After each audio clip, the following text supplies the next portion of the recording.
Hello dear friends, मैं राधेश्याम यादव आप सभी का फिर से स्वागत करता हूँ आपके प्यारे यूट्यूब चैनल एजी काका पर। बहुत ही कड़कड़ाटी सर्दी पड़ रही है, सर्दी थोड़ी ज़्यादा है, उसी में सभी को वेरी गुड मॉर्निंग। चाय के साथ अपन आज की क्लास की शुरुआत करते हैं। सभी बच्चों को क्लास का लिंक शेयर कर दे। ऑर्गेनिक फार्मिंग बहुत ही शानदार टॉपिक जो चल रहा है, बहुत ही मज़ेदार क्लास लगातार हो रही है। आपका रेस्पॉन्स बहुत अच्छा आ रहा है इस क्लास के प्रति, क्योंकि ये टॉपिक ऐसा है जो थोड़ा पढ़ने में भी थोड़ा बोरिंग है। पूरी दुनिया और देश का ध्यान इधर है। हर कंपटीशन एग्जाम में इससे संबंधित क्वेश्चन जरूर पूछे जाते हैं, 2-3 क्वेश्चन जरूर पूछे जाते हैं। तो बहुत ही शानदार क्लास होने वाली है। आज की क्लास का लिंक अपने सभी फ्रेंड्स को शेयर कर दे ताकि पता चल जाए कि क्लास शुरू होने वाली है। सभी को very good morning. Devendra very good morning. Hemant ji sir biology वाले very good morning sir, very good morning. Kanhaiyalal ji Deepak ji sir को very good morning. Lalit Yogi official Lalit, Laxmikant Meena, Umed Singh ji को वेरी गुड मॉर्निंग। सभी को जय राधानी। Khushboo Pooja, Rohit Jat very good morning. Class का लिंक शेयर कर दे आप सभी को, फिर अपन क्लास शुरू करते हैं। फटाफट से सारे बच्चे आ जाए, क्लास शुरू हो चुकी है। अंकिता, अनुपमा, संतोष, सभी को वेरी गुड मॉर्निंग। तो शुरू करते हैं अपन आज की क्लास के। कल अपने 75 नंबर तक क्वेश्चन देख लिए थे। आज 76 नंबर का जो क्वेश्चन है वो है आइसिनिया फोइटिडा। राजस्थान की परिस्थितियों के लिए आपने पढ़ा था कौन सा केचुआ सबसे अच्छा रहता है? आइसिनिया फोइटिडा। तो आइसिनिया फोइटिडा केचुआ का कार्बनिक पदार्थ कृषि अपशिष्ट कितना खाता है और मिट्टी कितना खाता है? सबसे पहले आपको ऑर्गेनिक मैटर बताना है, ऑर्गेनिक मैटर कितना खाता है और मिट्टी कितना खाता है। ये क्वेश्चन का जवाब देने से पहले आप बताएं, आइसिनिया फोइटिडा 3 प्रजातियां लाभकारी पड़ी थी, उनमें से कौन सी प्रजाति में आता है? आइसिनिया फोइटिडा है वो कौन से प्रकार के केचुए में आता है? पहले आप इसका जवाब ये दें कमेंट करके कि आइसिनिया फोइटिडा है वो कौन सी प्रजाति के केचुओं में आता है। Kiran very good morning. Rahul very good morning. Pawan very good morning.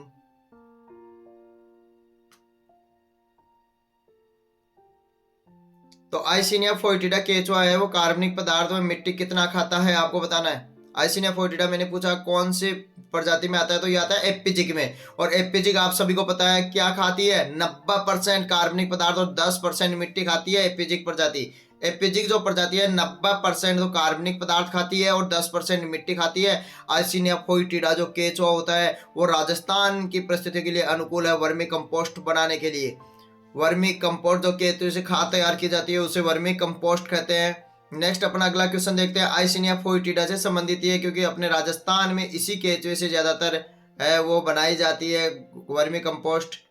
तो अगला क्वेश्चन है आइसिनिया फोइटिडा केचुए को अनुकूल परिस्थितियों में कितने समय में प्रजनन योग्य हो जाता है? आइसिनिया फोइटिडा है वो प्रजनन योग्य कितने उम्र में हो जाता है? ऑप्शन एक है 2 सप्ताह है, 4 सप्ताह है, 6 सप्ताह है या 8 सप्ताह है। कितने सप्ताह है? आइसिनिया फोइटिडा जो केचुआ होता है वो अनुकूल परिस्थिति में कितने समय में प्रजनन योग्य हो जाता है? 2 सप्ताह में या फिर 4 सप्ताह, 6 सप्ताह या 8 सप्ताह में प्रजनन योग्य होता है।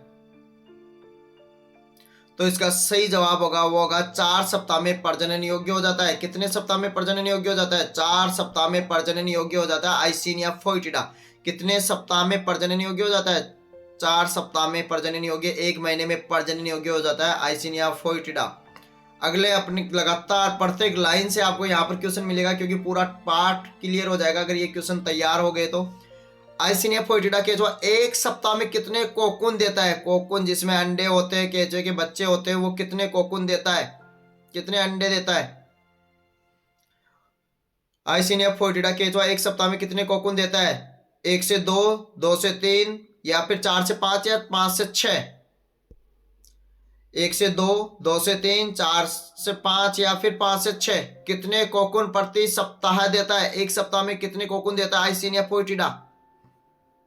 तो इसका सही जवाब आप दें कि ए ऑप्शन सही है, बी, सी या डी। सभी को वेरी गुड मॉर्निंग।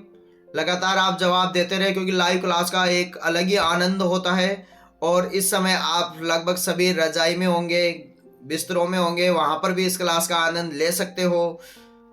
सर्दी भी आपको नहीं लग रही होगी। तो इसका जो सही जवाब है वो है 2 से 3 कोकून देता है प्रति सप्ताह। आइसिनिया फोइटिडा केचुआ है वो 2 से 3 कोकून प्रति सप्ताह देता है। कितना? 2 से 3 कोकून प्रति सप्ताह है देता है। कौन सा केचुआ? आइसिनिया फोइटिडा केचुआ।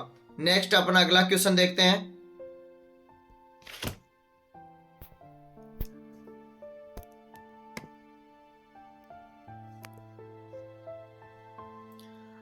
अगला अपना जो क्वेश्चन है वो अपन देखते हैं।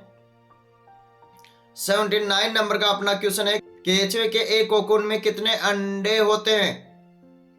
आपने पढ़ा कि एक केचुआ है आइसिनिया फोइटिडा वो 4 सप्ताह में प्रजनन योग्य हो जाता है और प्रति सप्ताह 2 से 3 कोकून देता है। तो एक कोकून में कितने अंडे होते हैं यहाँ पर बताना है। क्या 1 से 2 अंडे होते हैं या फिर 3 से 4 या 5 से 6 या 8 से 10 कितने होते हैं? एक कोकून में कितने अंडे होते हैं आपको बताना है यहाँ पर। 1 से 2, 3 से 4 या 5 से 6 या 8 से 10 अंडे होते हैं।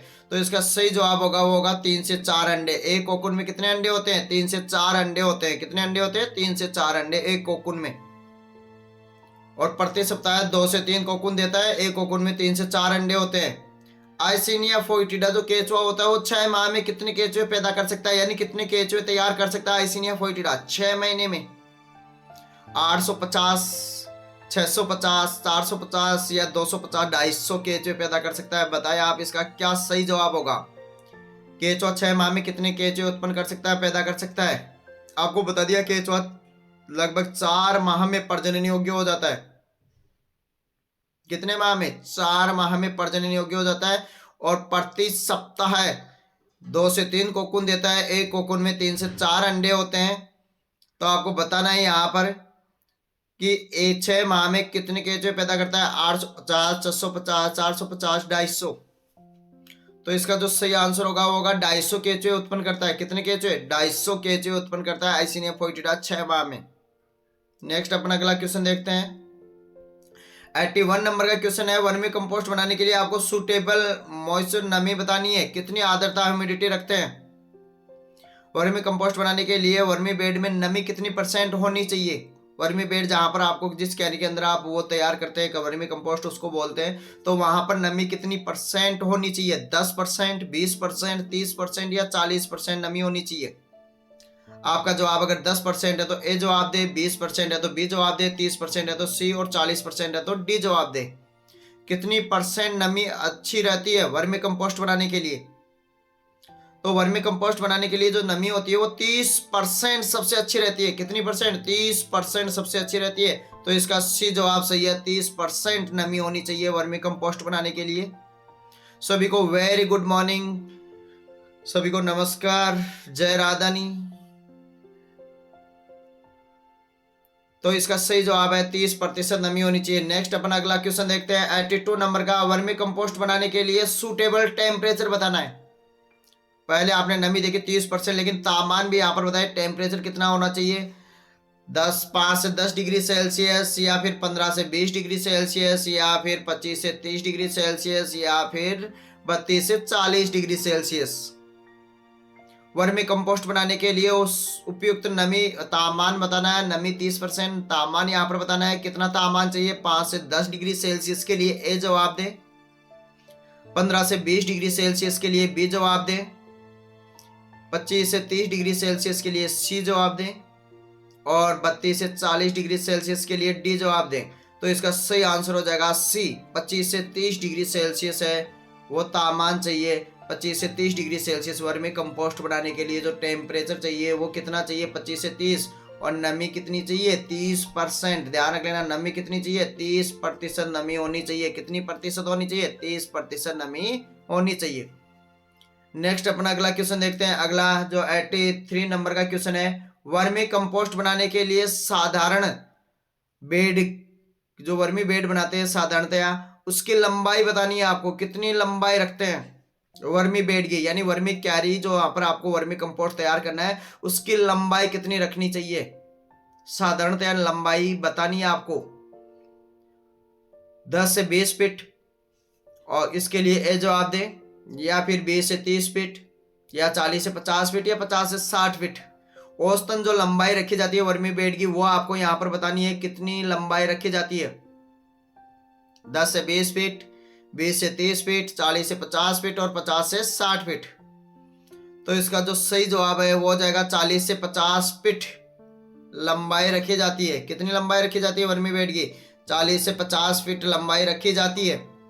40 से 50 फीट लंबाई रखी जाती है वर्मी कंपोस्ट के बेड की, ये क्यारी की, जहां पर आपको वर्मी कंपोस्ट तैयार करना होता है। अगला क्वेश्चन देखते हैं। यहां पर चौड़ाई पूछी गई है, क्योंकि मैं आपको वहीं पे चौड़ाई इसी कारण नहीं बताई, क्योंकि अगला क्वेश्चन उसी से तैयार है। वर्मी कंपोस्ट बनाने के लिए वर्मी बेड की चौड़ाई बतानी है। कितनी चौड़ाई रखते हैं, 1 से 2 फीट। आपने लंबाई पढ़ ली कितनी, 30, 40 से 50 फीट। यहाँ पर आपको चौड़ाई बतानी है, 1 से 2 फीट, 3 से 4 फीट, 5 से 6 फीट, या 7 से 8 फीट। कितनी चौड़ाई रखते हैं वर्मी कंपोस्ट बनाने के लिए वर्मी बेड की क्यारी की, जहां पर आपको वर्मी कंपोस्ट तैयार करना है वहां की आपको चौड़ाई बतानी है। तो इसकी चौड़ाई रखते हैं 3 से 4 फीट। इसका सही आंसर हो जाएगा, बिल्कुल सही जवाब है सभी का, 3 से 4 फीट। 3 से 4 फीट इसका सही जवाब है, 3 से 4 फीट चौड़ाई रखते हैं। नेक्स्ट अपन अगला क्वेश्चन देखते हैं। 85 नंबर का जो क्वेश्चन है वह है, अनुकूल परिस्थितियों में कितने समय में वर्मी कंपोस्ट बनकर तैयार हो जाता है। अगर नमी आपके पास कितनी है 30% है, टेम्परेचर आपके पास 25 से 30 डिग्री सेल्सियस है, तो कितने समय में वर्मी कंपोस्ट है वो तैयार हो जाता है। 40 दिन में, 60 दिन में, 80 दिन में, या 100 दिन में, 100 दिन में। कितने डेज में आपके कंपोस्ट तैयार हो जाता है, वर्मी कंपोस्ट तैयार हो जाता है। अनुकूल परिस्थिति, अनुकूल परिस्थिति का मतलब है जो इसके लिए कंडीशन बताई आपको। कौन सी कंडीशन, एक तो नमी बताई आपको, कितनी परसेंट बताई, 30% नमी होनी चाहिए वर्मी बेड में। और टेम्परेचर कितना होना चाहिए, टेम्परेचर होना चाहिए 25 से 30 डिग्री सेल्सियस।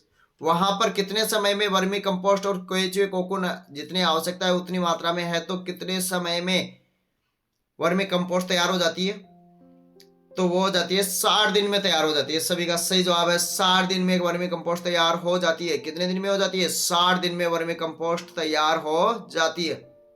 नेक्स्ट देखते हैं अपना अगला क्वेश्चन। 86 नंबर का क्वेश्चन है, खाद्यान्न फसलों में वर्मी कंपोस्ट की प्रति हेक्टेयर मात्रा कितनी प्रयोग करते हैं। खाद्यान्न जो फसलें होती है, सीरियल क्रॉप्स वाली फसलें होती है, आपने पढ़ा था गोबर की खाद 10 से 12 टन प्रति हेक्टेयर, और सब्जियों में पढ़ा था 20 से 25 टन प्रति हेक्टेयर, फल वृक्षों में पढ़ा था 10 से 20 किलोग्राम प्रति हेक्टेयर। तो यहाँ पर आप प्रति पौधा आपको यहाँ पर बताना है। खाद्यान्न फसलों के लिए वर्मी कंपोस्ट प्रति हेक्टेयर 1 से 2 टन, 3 से 4 टन, या 5 से 6 टन, या फिर 7 से 8 टन। कितनी वर्मी कंपोस्ट काम में लेते हैं खाद्यान्न फसलों के लिए, सीरियल क्रॉप्स के लिए कितनी है वो वर्मी कंपोस्ट का उपयोग किया जाता है, आपको बताना है। तो इसका जो सही जवाब है, आप देखो कौन सा सही जवाब है। इसका सही जवाब होगा वो होगा 5 से 6 टन प्रति हेक्टेयर। वर्मी कंपोस्ट कितना खाद्यान्न फसलों के लिए काम में लेते हैं, 5 से 6 टन प्रति हेक्टेयर। आप इसको एक नोट कर ले, ये खाद्यान्न फसलों के लिए इतना, और सब्जियों के लिए कितना काम में लेते हैं। सब्जियों के लिए काम में लेते हैं 10 से 12 टन प्रति हेक्टेयर। कितना टन, 10 से 12 टन। और फल वृक्षों के लिए जो काम में लेते हैं, वृक्षों के लिए जो फल वृक्ष होते हैं उनके लिए जो काम में लेते हैं 5 किलोग्राम प्रति प्लांट। कितना, 5 किलोग्राम प्रति प्लांट। और सीरियल क्रॉप्स के लिए 5 से 6 टन प्रति हेक्टेयर सीरियल क्रॉप्स के लिए। सब्जियों के लिए लेते हैं, वो लेते हैं 10 से 12 टन प्रति हेक्टेयर। फल वृक्षों के लिए लेते हैं 5 किलोग्राम प्रति पौधा।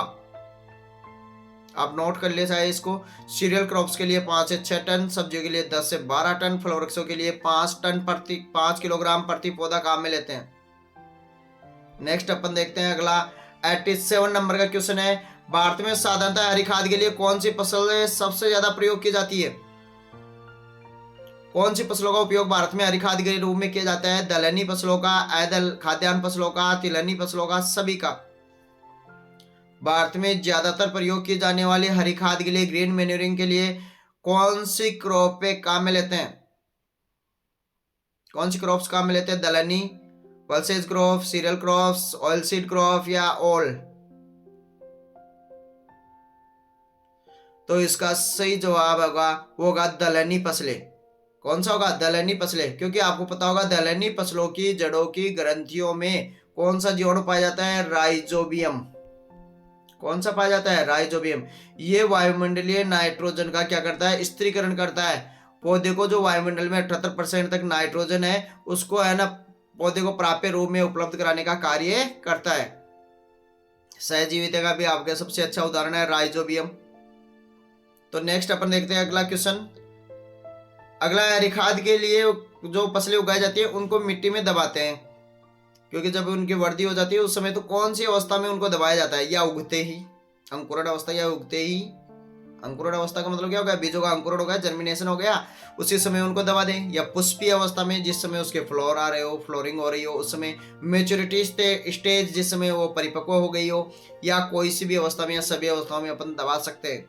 आपको अगर ज्यादा पोषक तत्व प्राप्त करने हैं, ज्यादा ऑर्गेनिक मैटर प्राप्त करना है तो कौन सी अवस्था में फसल को हरी खाद के लिए उगा रहे हो उसको मिट्टी में पलटना चाहिए? Germination stage, flooring stage, maturity stage या सभी स्टेज? तो कौन सी स्टेज में है वो ग्रीन मैन्योरिंग के लिए जो क्रॉप्स उगाते हैं उनको फर्टाइल कर देते हैं, मिट्टी में दबा देना चाहिए? तो इसके लिए सही जवाब होगा वो होगा, सभी बच्चों का सही जवाब है, क्योंकि सबको पता है फ्लोरिंग स्टेज में सबसे ज्यादा कार्बनिक पदार्थ होता है। उस समय पौधे की जो वानस्पतिक भाग होते हैं वो सारे ग्रोथ कर चुके होते हैं और उस समय उनमें कोमलता, सरसता होती है, उनका विच्छेदन आसानी से हो सकता है। उस समय उनमें नमी की मात्रा ज्यादा होती है तो उस समय उनका विच्छेदन और कार्बनिक पदार्थ, पोषक तत्व भी ज्यादा होते हैं। तो फ्लोरिंग स्टेज में उनकी पलटाई करनी चाहिए। जो भी आपको ग्रीन मैन्योरिंग के लिए क्रॉप्स उगा रहे हो उनको फ्लोरिंग स्टेज में आपको मिट्टी में दबाना चाहिए। तो इसका सही जवाब होगा वो होगा पुष्पीय अवस्था, फ्लोरिंग स्टेज इसका सही जवाब होगा। नेक्स्ट देखते हैं अगला क्वेश्चन। 89 नंबर का क्वेश्चन है, हरी खाद के लिए आप सने को उगा रहे हो। किसको उगा रहे हो? सने, क्रोटोलेरिया जूनसिया। रेशे वाली फसल भी है जिसे रेटिंग के द्वारा रेशा अलग किया जाता है। कि फसल के लिए पलटाई व बुआई के कितने दिन बाद करते हैं? बुआई के कितने दिन बाद में हरी खाद वाली, आपको बताया फ्लोरिंग स्टेज में, पुष्पीय अवस्था में, लेकिन इसमें फ्लोरिंग पुष्पन कब होता है आपको बताना है। सनई में, क्रोटोलेरिया जूनसिया, सन हेम्प में बताना है। सन हेम्प के वो जो ग्रीन मैन्योरिंग के लिए उगाते हैं उसके लिए मिट्टी में कब दबाना चाहिए उसको? 1 से 2 सप्ताह में बुआई के, या फिर 3 से 5 सप्ताह, या 6 से 8 सप्ताह, या 10 से 12 सप्ताह में? कितने सप्ताह बाद सनई को मिट्टी में दबा देना चाहिए? 1 से 2 सप्ताह, 3 से 4 5 सप्ताह, या 6 से 8 सप्ताह, या फिर 10 से 12 सप्ताह? तो इसका सही जवाब होगा वो होगा 6 से 8 सप्ताह। 1.5 से 2 महीने में उसको मिट्टी में दबा देना चाहिए। 1.5 से 2 महीने में, 1.5 से 2 माह में, लगभग 6 से 8 सप्ताह में उसको मिट्टी में दबा देना चाहिए। किसको? सनई को। अगर आप ग्रीन मैन्योरिंग के लिए उसको कल्टीवेशन कर रहे हो, उगा रहे हो तो। नेक्स्ट क्वेश्चन देखते हैं। जो सनई को अगर आप ग्रीन मैन्योरिंग के लिए उगा रहे हो तो प्रति हेक्टेयर जो नाइट्रोजन स्थिरीकरण करने की क्षमता है वो कितनी होती है सनई की? कितनी किलोग्राम नाइट्रोजन, लेग्युमिनेसी फेबेसी इसकी फैमिली होती है, नाइट्रोजन स्थिरीकरण करती है? कितना नाइट्रोजन प्राप्त हो जाएगा अगर आप सन हेम्प को अगर ग्रीन मैन्योरिंग के लिए उगा रहे हो? तो पर हेक्टेयर बताना है 50 किलोग्राम पर हेक्टेयर, या फिर 75 किलोग्राम पर हेक्टेयर, या 65 किलोग्राम पर हेक्टेयर, या 80 किलोग्राम पर हेक्टेयर? सन हेम्प को ग्रीन मैन्योरिंग के लिए कितनी नाइट्रोजन प्राप्त होती है आपको पर हेक्टेयर बतानी है। 50 kilogram per hectare, 75 kilogram per hectare, या 65 किलोग्राम, या 80 किलोग्राम, 80 किलोग्राम पर हेक्टेयर?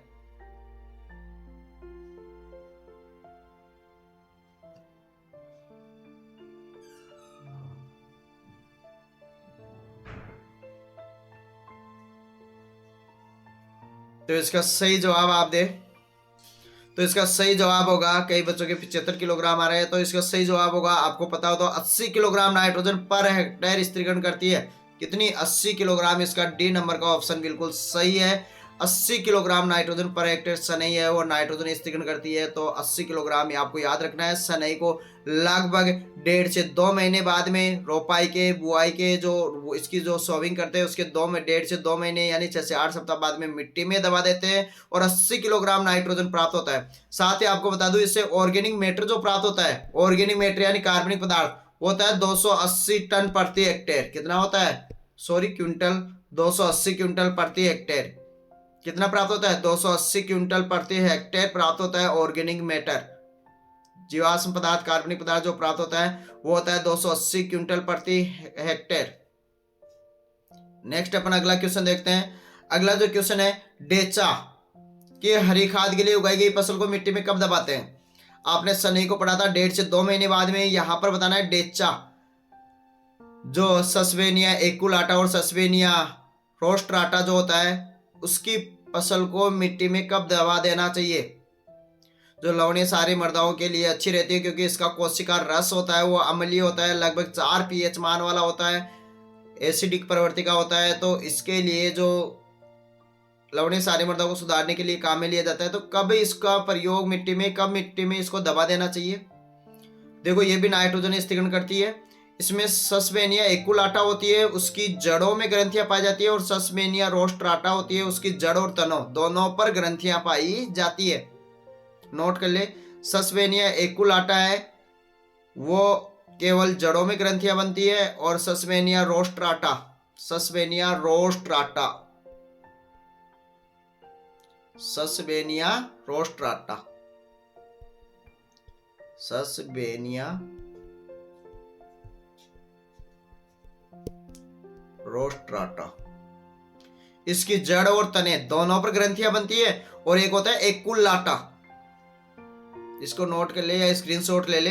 फिर आगे अपन रोस्ट्राटा ये हो गया, इसकी जड़ और तने दोनों पर ग्रंथियां बनती है। और एक होती है सस्पेनिया एकुलाटा,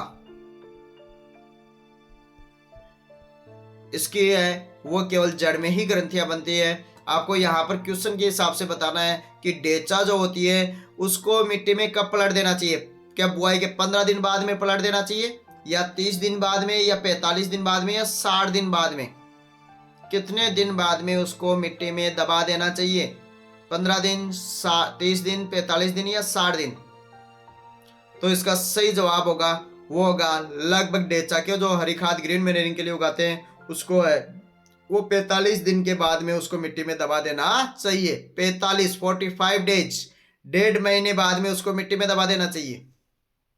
नेक्स्ट अपन अगला क्वेश्चन देखते हैं। अगला क्वेश्चन है, डेचा की हरी खाद से कितनी नाइट्रोजन? सनई को देखो, दोबारा देखो आप, सनई को लगभग 1.5 से 2 महीने बाद में मिट्टी में दबा देते हैं और 80 किलोग्राम नाइट्रोजन पर हेक्टेयर प्राप्त होती है। डेचा को 45 दिन बाद में मिट्टी में दबाते हैं और कितनी नाइट्रोजन पर हेक्टेयर प्राप्त होती है बताना है आपको। 50 kilogram per hectare, 75 kilogram per hectare, 65 kilogram per hectare या 80 किलोग्राम पर हेक्टेयर। सोनू भी अपन से जुड़ चुके हैं। वेरी गुड मॉर्निंग सभी को। लगातार आप कमेंट करके जवाब देते रहे और इस क्लास का लिंक आप जितना हो सके उतना ज़्यादा शेयर करें, क्योंकि कई बच्चों को पता भी नहीं है कि अपन ने क्लास शुरू कर दी है। अपना यूट्यूब चैनल एजी काका इसी के नाम से, आपको फेसबुक पेज और टेलीग्राम चैनल भी इसी नाम से है। तो डेचा के हरी खाद की फसल की कितनी नाइट्रोजन पर हेक्टेयर प्राप्त होती है आपको बताना है। 50 किलोग्राम, 75 किलोग्राम, 65 या 80 किलोग्राम पर हेक्टेयर। तो कितनी नाइट्रोजन पर हेक्टेयर प्राप्त होती है आपको बताना है। तो इससे जो नाइट्रोजन पर हेक्टेयर जो प्राप्त होती है वो होती है कितनी? 75 किलोग्राम पर हेक्टेयर। ध्यान रखना, 45 दिन बाद में तो इसकी पलटाई करते हैं और 80 किलोग्राम नाइट्रोजन पर हेक्टेयर प्राप्त होती है। कितनी?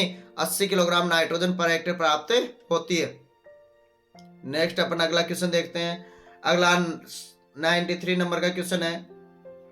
अभी इसका आंसर भी मैंने बता दिया आपको।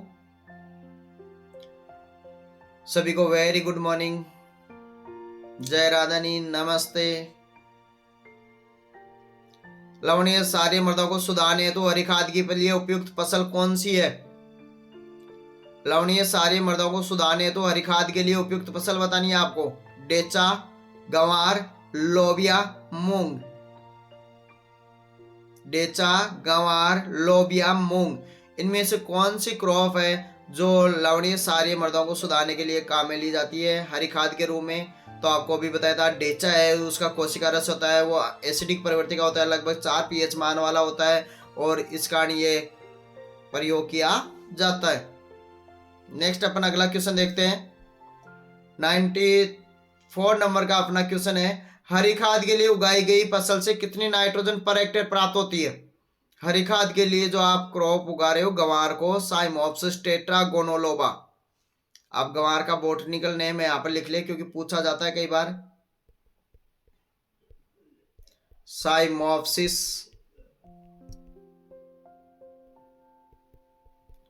टेट्रागोनोलोबा।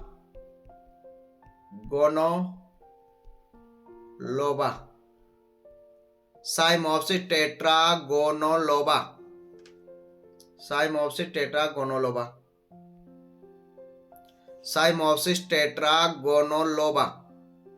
आप पेन और कॉपी जरूर साथ लेके बैठे क्योंकि यहाँ पर आपको मैं बोलता हूँ वो नोट करते रहे आप। गंवार का botanical name Cyamopsis tetragonoloba, cluster bean इसको कहते हैं और इससे गम प्राप्त होता है और यानी बीज के अंदर एक बीज और होता है जिसका अनेक प्रकार की दवाइयों में, औषधियों में और औद्योगिकों में उपयोग किया जाता है और जो बाद में छिलका बचता है उसको चूरी के रूप में पशुओं को खिलाने के लिए भी काम में लिया जाता है। फेबेसी लेगमिनेसी कुल का होता है।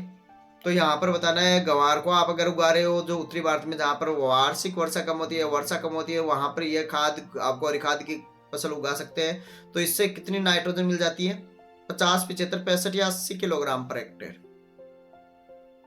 50 किलोग्राम, 75 किलोग्राम, 65 किलोग्राम या 80 kilogram per hectare? 50 kilogram per hectare, 75 kilogram per hectare, 65 kilogram per hectare या 80 किलोग्राम पर हेक्टेयर?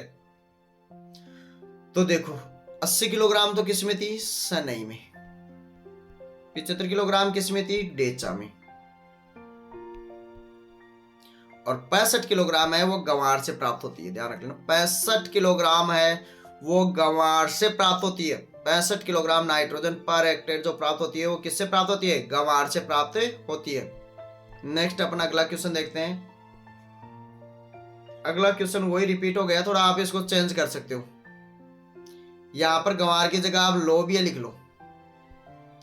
लोबिया, काउपी जिसको कहते हैं, चौला जिसको कहते हैं, लोबिया, काउपी, चौला, विग्ना साइनेंसिस या विग्ना अंगुइकुलेटा जो इसका बोटनिकल नेम होता है। सबसे पहले आप लोबिया की फैमिली तो सब पता है, दलहनी फसल है तो फेबेसी लेगमिनेसी फैमिली से बिलोंग करता है ये।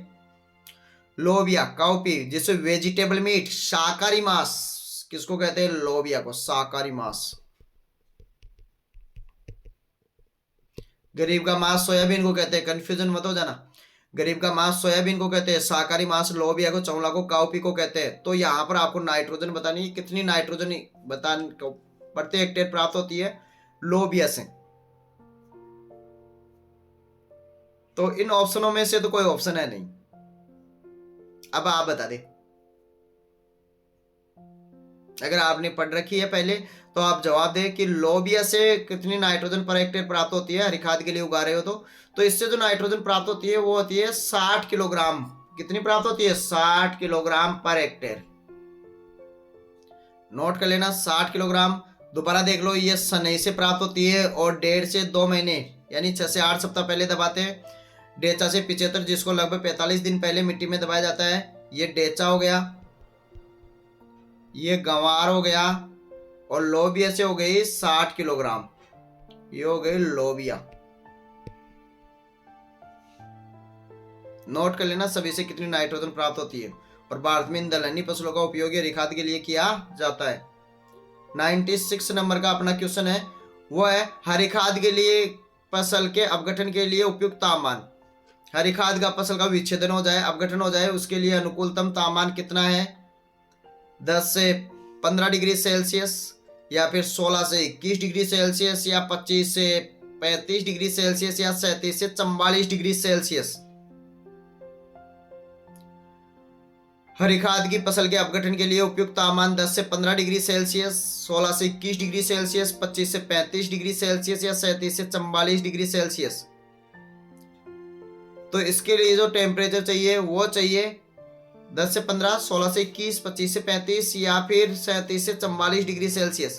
तो इसके लिए जो टेम्परेचर चाहिए वो चाहिए 25 से 45 डिग्री सेल्सियस, ध्यान रखना। और पर्याप्त वार्षिक वर्षा या वर्षा भी वहां पर होनी चाहिए, सिंचाई की सुविधा भी होनी चाहिए ताकि उसका अपघटन हो जाए। 25 से 35 डिग्री सेल्सियस अपघटन के लिए टेम्परेचर चाहिए। अच्छा क्वेश्चन है। हरी खाद के लिए डेचा की प्रति हेक्टेयर सीड रेट बतानी है। अब तक पढ़ रहे थे आप कि कितनी नाइट्रोजन स्थिरीकरण करती है, अपन बताना आपको सीड रेट। जो भी आपको ग्रीन मैन्योरिंग के लिए भारत में काम में लेते हैं उनकी सीड रेट आएगी एक एक करके। तो सबसे पहले आपने जो ऊपर फसलें पड़ी थी उन्हीं की सीड रेट अपन यहाँ पर देखेंगे। तो डेचा की सबसे पहले बतानी है 60 से 80 किलोग्राम, 40 से 50 किलोग्राम, 90 से 100 किलोग्राम, या 100 से 120 किलोग्राम। दोबारा सुन ले ऑप्शन। 60 से 80 किलोग्राम पर हेक्टेयर, 40 से 50 किलोग्राम पर हेक्टेयर, 90 से 100 किलोग्राम पर हेक्टेयर, या 100 से 120 किलोग्राम पर हेक्टेयर। कितनी सीड रेट काम में लेते हैं? तो इसका सही आंसर हो जाएगा डेचा की जो हरी खाद के लिए ग्रीन मैन्योरिंग के लिए जो सीड रेट काम में लेते हैं वो लेते हैं 40 से 50 काम में नहीं लेते। गलत जवाब है आपका। यह है 60 से 80 किलोग्राम पर हेक्टेयर। कितनी है? 60 से 80 किलोग्राम पर हेक्टेयर। 60 से 80 किलोग्राम पर हेक्टेयर इसका सही जवाब है। ए नंबर का ऑप्शन इसका बिल्कुल सही जवाब है, 60 से 80 किलोग्राम। यहां पर आपको गंवार की सीड रेट बतानी है। साइमोप्सिस टेट्रागोनोलोबा की सीड रेट बतानी है। ग्रीन मैन्योरिंग के लिए बतानी है आपको, क्रॉप के लिए नहीं, दाने के लिए नहीं। अभी आपको दाने के लिए भी पूछेंगे, लेकिन पहले आप ग्रीन मैन्योरिंग के लिए इसकी सीड रेट बताएं। गंवार की, क्लस्टर बीन की 50 से 60 किलोग्राम प्रति हेक्टेयर, 60 से 80 किलोग्राम, 20 से 25, या 15 से 20। तो आपको देखो वही ऑप्शन आ रहे हैं। तो पहला ऑप्शन, ये सेकंड नंबर का ऑप्शन तो आपने किस में पढ़ लिया? डेचा में। तो ये तो आएगा नहीं, आ सकता है लेकिन यहाँ पर नहीं आएगा। अब आपको 3 ऑप्शन बच गए, 3 में से आप गंवार की ग्रीन मैन्योरिंग के लिए सीड रेट बताएं। कितनी सीड रेट काम में लेते ग्रीन मैन्योरिंग के लिए गंवार की? 50 से 60, 60 से 80, 80 से 125, 20 से 25, या 15 से 20 किलोग्राम। तो गंवार की जो काम में लेते हैं ग्रीन मैन्योरिंग के लिए वो काम में लेते हैं 20 से 25 किलोग्राम गंवार के लिए। किसके लिए काम में लेते हैं? गंवार के लिए। अब आपको मेरे को कमेंट करके आपको बताना है कि गंवार की अगर आप दाने के लिए खेती कर रहे हो तो कितनी सीड रेट काम में लेते हैं। कमेंट करके जवाब दे के वो संख्या लिख दे, चाहे केजी में लगाना, आप संख्या डायरेक्ट लिख सकते हो कमेंट में। लाइव चैट में जाके आप बताएं कि गंवार की प्रति हेक्टेयर दाने के लिए सीड रेट। ग्रीन मैन्योरिंग के लिए तो ज्यादा काम में लेते हैं, सबको पता है। प्रति हेक्टेयर पौधे ज्यादा होंगे तो ज्यादा ऑर्गेनिक मैटर, ज्यादा न्यूट्रिएंट्स, पोषक तत्व प्राप्त होते हैं। लेकिन यहाँ पर आपको दाने के लिए अगर कल्टीवेशन करना है गंवार का तो कितनी सीड रेट काम मिलेंगे? तो गंवार की जो सीड रेट काम में लेते हैं वो लेते हैं 15 से 20 किलोग्राम दाने के लिए। दोनों ही सीड रेट आपको याद हो जाएगी। हरी खाद के लिए तो कितनी? 20 से 25। और दाने के लिए कितनी काम में लेते हैं? दाने के लिए लेते हैं 15 से 20 किलोग्राम पर हेक्टेयर। अगर आप लगातार क्लास देख रहे हो तो बहुत सारे क्वेश्चंस आपके तैयार हो रहे हैं। बहुत आपकी जो जानकारी है वो और अधिक मजबूत और अधिक सॉलिड हो जाएगी।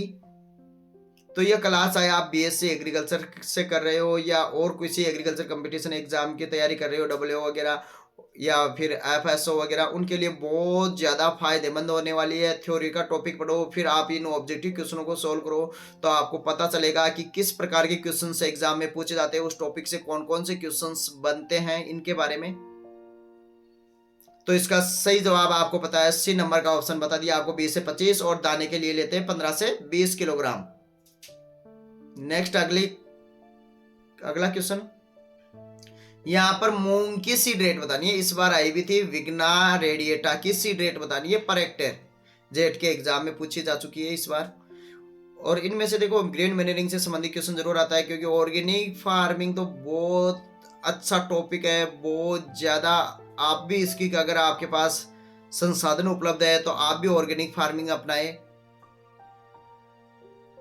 50 से 60 किलोग्राम पर हेक्टेयर या 60 से 80 किलोग्राम पर हेक्टेयर या 20 से 25 किलोग्राम पर हेक्टेयर या 15 से 20 किलोग्राम पर हेक्टेयर। मूंग की विग्ना रेडिएटा की सीड रेट बतानी है। 50 से 60, 60 से 80, 20 से 25, 15 से 20।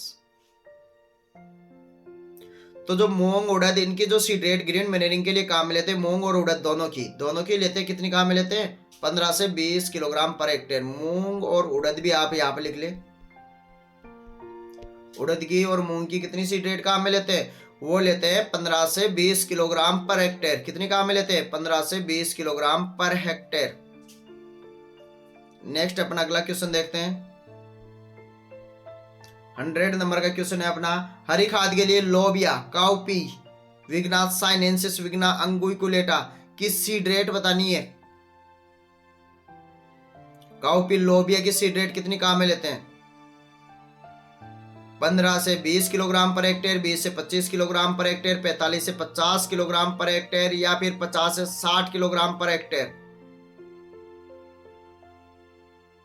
तो इसका सही जवाब हो जाएगा, वो जगह 45 से 50 किलोग्राम प्रति हेक्टेयर। 45 से 50 किलोग्राम प्रति हेक्टेयर है वो लोबिया की सीड रेट काम में लेते हैं। नेक्स्ट अपन अगला क्वेश्चन देखते हैं। 101 नंबर का क्वेश्चन है, वो है सामान्यतः हरी खाद की फसल की पलटाई के कितने समय बाद। वो देखो बहुत अच्छा क्वेश्चन है, अगर क्वेश्चन को ध्यान से पढ़ना आप, कि हरी खाद की फसल की अपन ने जमीन में पलटाई कर दी, दबा दिया मिट्टी में सड़ने गलने के लिए, अपगठन के लिए 25 से 45 डिग्री से 35 डिग्री सेल्सियस टेम्परेचर होना चाहिए, नमी पर्याप्त होनी चाहिए। उसके बाद में पलटाई कर दी, उसके बाद में कितने समय बाद में अगली फसल बोए ताकि वो पोषक तत्व उस फसल को प्राप्त हो जाए। बहुत ही शानदार क्वेश्चन है कि हरी खाद की फसल को ग्रीन मैनेरिंग के लिए जो आप क्रॉप ने को खेत में उगाया था उसको मिट्टी में दबा दिया, उसके कितने समय बाद में अगली फसल बोए ताकि वो पोषक तत्व हरी खाद से जो प्राप्त हो रहे हैं वो उस फसल को प्राप्त हो जाए और उसका विच्छेदन भी अच्छी प्रकार से हो जाएगा तब तक। तो 0.5 से 1 माह, 1.5 से 2 माह, 3 से 4.5 माह, 5.5 से 7 माह। कौन सा जवाब इसका सही है आपको बताना है। ABCD, यानी 15 दिन से 1 माह, 1.5 से 2 माह, 3 से 4.5 माह है या 5.5 से 7 माह है। तो इसका सही जवाब होगा जो एक फसल की आपने हरी खाद वाली फसल की पलटाई कर दी उसके 1.5 से 2 महीने बाद में अगली फसल की बुआई करनी चाहिए। कितने? 1.5 से 2 माह बाद। नेक्स्ट अपन अगला क्वेश्चन देखते हैं। अगला जो अपना क्वेश्चन है वो है 102 नंबर का। जीवाश्म या ऑर्गेनिक खाद्य होती है उनका मृदा की कौन सी अवस्था पर प्रभाव पड़ता है? भौतिक, रासायनिक, जैविक या सभी? कौन सी अवस्था पर जो मृदा की अवस्थाएं होती है, भौतिक, रासायनिक, जैविक, कौन सी अवस्था पर ज्यादा प्रभाव डालती है या प्रभाव डालती है? ऑर्गेनिक खाद्य, कार्बनिक खाद्य, ऑर्गेनिक मैन्यूर है, वो कौन सी अवस्था पर मृदा की कौन सी स्टेज या कौन सी जो होते हैं अवस्था उस पर प्रभाव डालती है? भौतिक, रासायनिक, जैविक, सभी। तो ज्यादातर ये ऑप्शन तो सभी आते हैं, सभी कर देते हैं सारे ही। तो इसका आंसर भी होगा सभी। इसका आंसर भी क्या होगा? सभी। डी नंबर का ऑप्शन बिल्कुल सही जवाब है, सभी। भौतिक दशा उसके भौतिक गुणों से संबंधित होती है, जैसे मृदा कणाकार है, मृदा संरचना है, मृदा में जल संचार, वायु संचार, ये भौतिक। रासायनिक उसकी रासायनिक विक्रियाओं से कि अम्लीय है, क्षारीय है, उदासीन है, लवणीय है, कैसी विक्रिया उसमें हो रही है।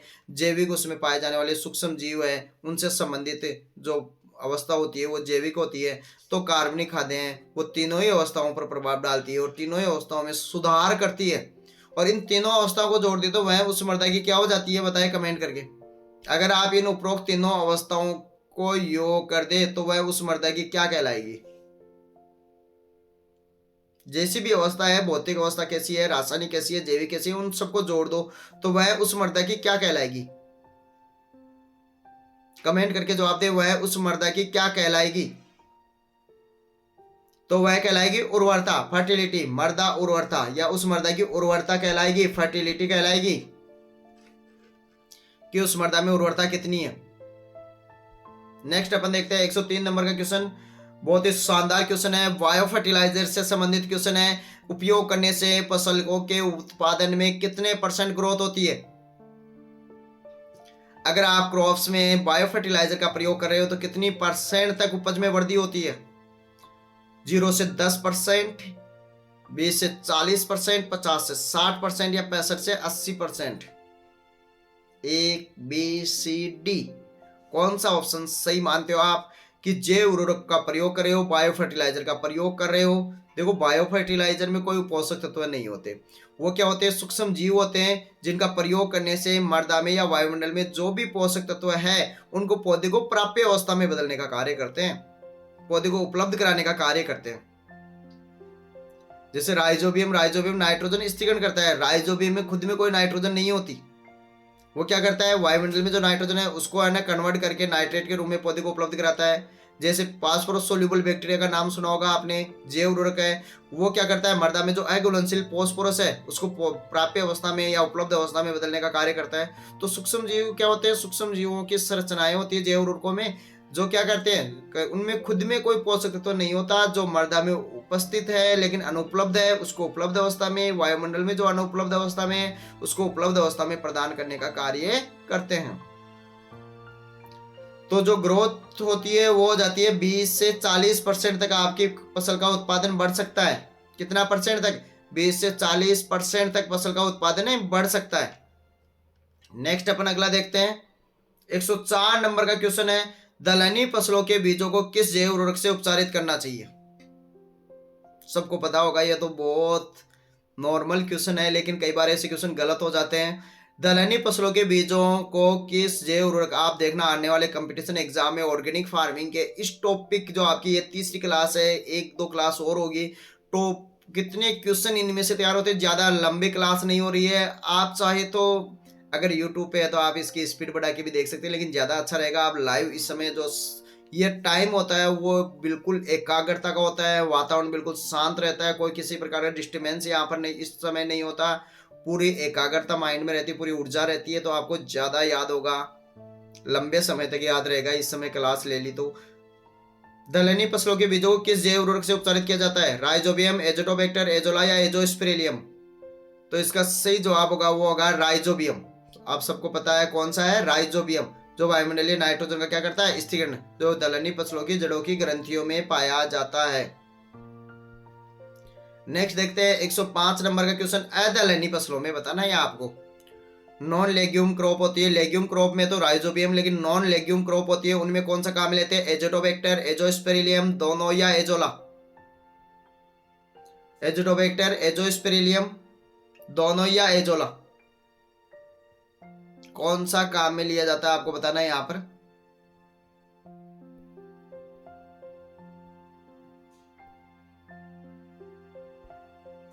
इसका सही जवाब दे आप। तो एजोटोबैक्टर, एजोस्पेरिलियम, ए बी दोनों या एजोला?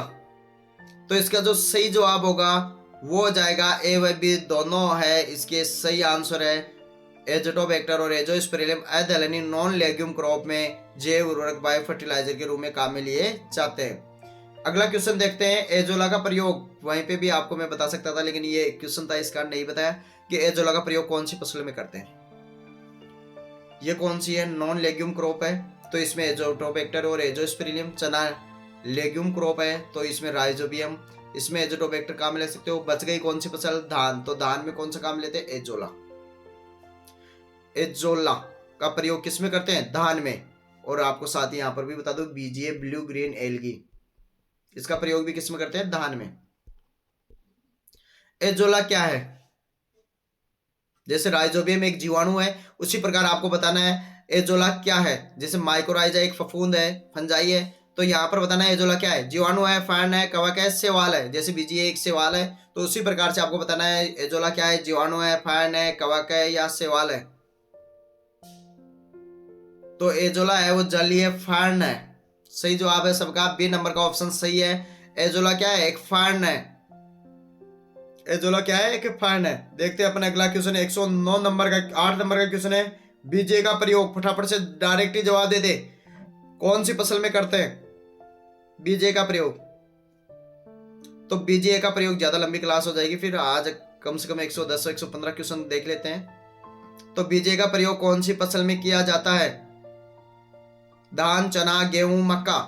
तो सबका सही जवाब है धान में, पेडी की फसल में इसका प्रयोग करते हैं। एजोला का प्रयोग और बीजे का प्रयोग किस में किया जाता है? पेडी में किया जाता है।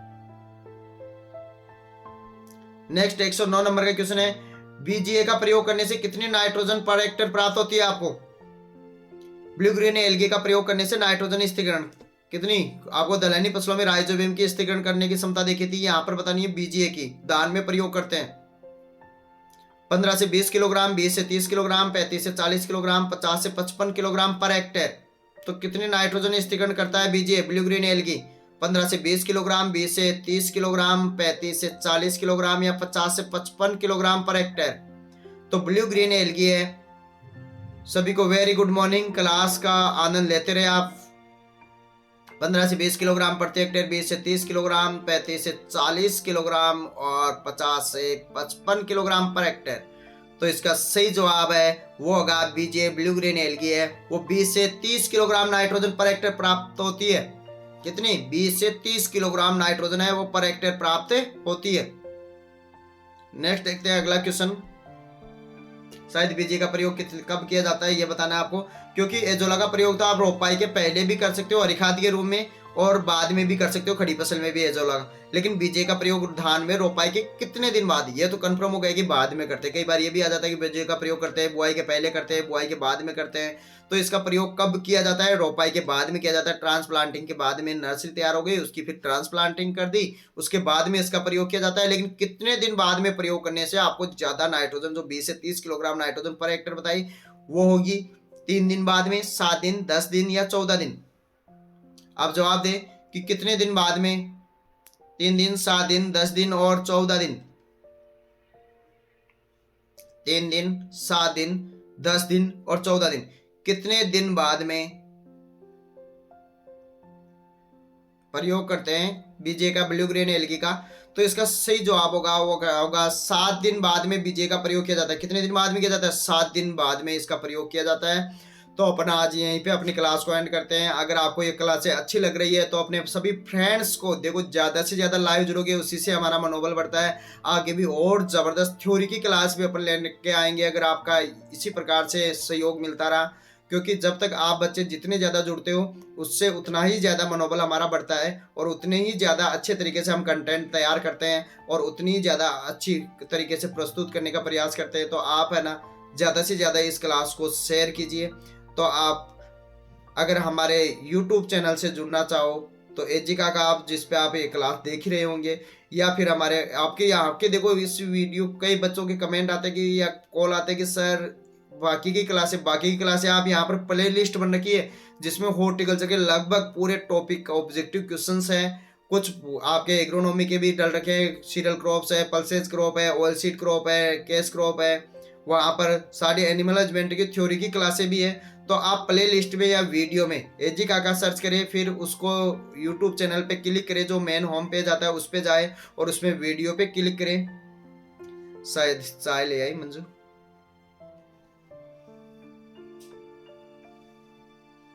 ले क्लास भी वैसे एंड होने वाली है। तो आप है ना इस क्लास को ज़्यादा से ज़्यादा शेयर करें। आप हमसे व्हाट्सअप द्वारा भी जुड़ सकते हो। हमारे व्हाट्सअप नंबर है 9928842449। प्रत्येक स्लाइड पे आपको दिखाई दे रहे होंगे 9928842449। यहाँ से आपको अगर जैसे आप अगर हमारे मोबाइल नंबर सेव कर लेते हो और हमको अगर आप अपना नाम और जगह का नाम भेज देते हो तो डायरेक्ट आपको उस क्लास का लिंक प्राप्त हो जाएगा जैसे क्लास शुरू होती है। तो ये थी क्लास अपनी। तो कल फिर मिलेंगे आपको इसी समय 7:15 पे। जब तक के लिए नमस्कार।